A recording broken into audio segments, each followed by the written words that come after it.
نمیخواهم که باقی آدمیت به ثمر باشد، نمیخواهم که فرزند یتیمی به پدر باشد.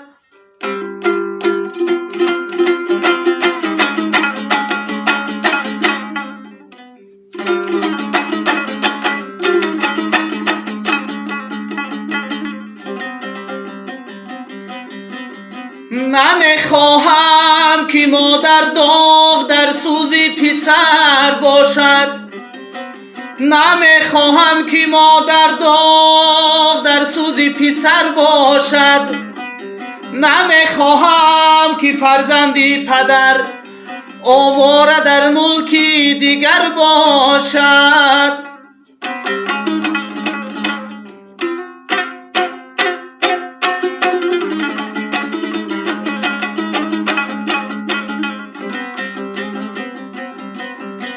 نمیخواهم دیگر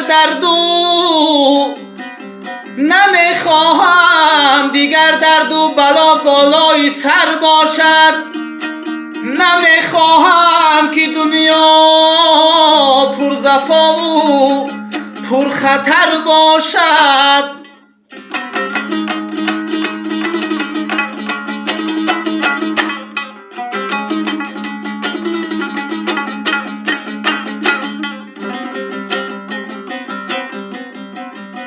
خداوندا ببخشا بندگانت را، خداوندا ببخشا بندگانت را، زمین را و زمان را و همه بخشندگانت را.